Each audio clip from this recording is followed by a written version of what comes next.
Good morning, folks. I just wanted to pop on here real quick and whip out a video. I had told you to kind of keep an eye on something, and I'm starting to see some headlines pop up regarding that, and so I wanted to bring it to your attention this morning.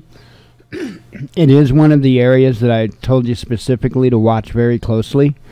And so, like I say, there is activity going on. The headline says NATO calls for crunch talks with Russia as Moscow unveils armed forces shakeup in response to military blocs activity on the borders. So, real quick, I'll run through it. Russian army chiefs have been asked to join Western counterparts for discussions on how to de-escalate the tense standoffs in the country's borders, with NATO's General Secretary calling on Moscow to meet as a matter of urgency. Jens Stoltenberg told Berlin's Die White, that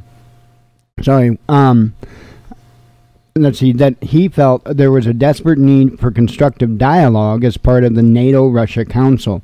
The body is not met for 19 months, with Moscow saying it sees little point in talks given current tensions.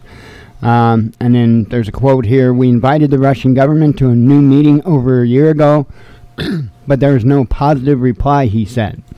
The ball is now on Russia's side. I would like to invite Russia again to take part in a meeting of the Council as soon as possible. We have a lot to discuss that is in the common interest of us both," the official added. It also says, and I'm not going to read the entire thing, but there's important stuff here. In April, Russia's Foreign Minister Sergei Lavrov rejected claims that his country was uninterested in participating with bilateral talks with NATO. Our colleague, Mr. Stoltenberg, declares that Russia refuses to work in the Russian NATO Council. Lavrov said the last time the issue came up. Instead, he insisted that we do not refuse to work. We just don't want to sit there and hear about Ukraine.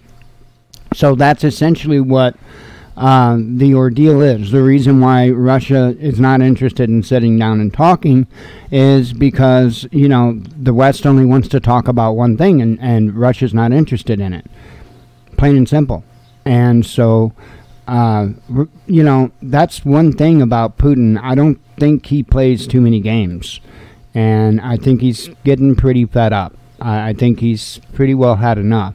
If you put yourself in his shoes, okay, and you look at the way that the West has been treating them, I don't know, I see it, I get it.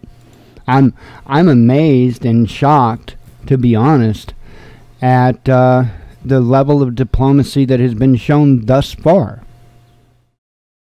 I'd have been fighting by now, guaranteed. I'd have been fighting a long time ago. Guaranteed.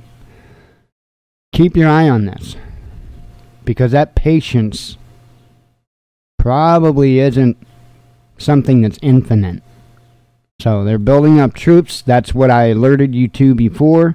They've been building up troops. They're continuing to build there on the border. I highly urge you to keep a close eye on this. This is one of those situations that if something would happen, it's going to escalate quickly. So anyway, I just wanted to throw that at you this morning, and I will see you all later tonight for the live show.